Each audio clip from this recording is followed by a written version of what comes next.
Posibleng sa kalagitnaan pa raw ng Disyembre mararanasan ang tuloy-tuloy na paglamig ng panahon dahil sa hanging amihan ayon sa Pag-asa. Pero dahil sa nagbabadyang El Nino, pwede raw maagang matigil ang amihan season. May report si Katrina Son. Patong-patong na ang suot ng tricycle driver sa Tagaytay City na si Mang Rodil Alvis. Bukod sa dalawang jacket, may suot pa siyang panloob na damit. Matindi na raw kasi ang lamig sa lugar, lalo na tuwing madaling araw. Ganito rin ang kasamahan ni Mang Rodil na si Mang Jerry. Para naman maalis yung mga ginaw, hindi malamig. Jogging muna. Pag mga itong pa-December na hanggang February, dire-diretso na po ang lamig niya. Pero para sa magkakaibigang ito na galing pa raw Laguna, tila baliwala ang mababang temperatura. Heto't naka-topless pa silang nagpa-picture.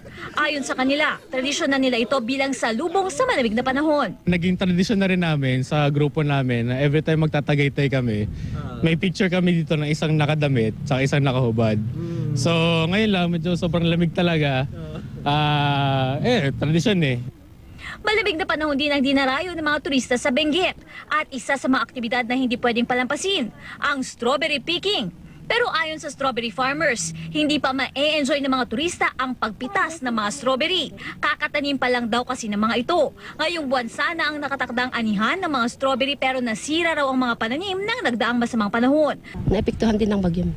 Ano po nangyari, ma'am? Na kasi, ma'am na flood.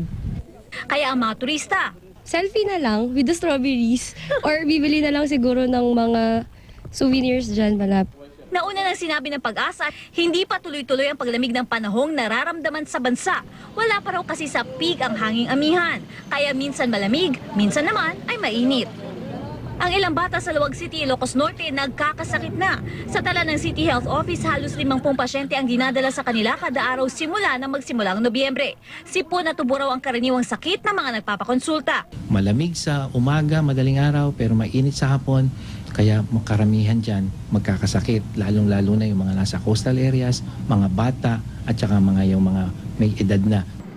Sabi ng Pag-asa, posibleng sa kalagitnaan pa ng Disyembre mararamdaman ang tuloy-tuloy na paglamig ng panahon hanggang Pebrero.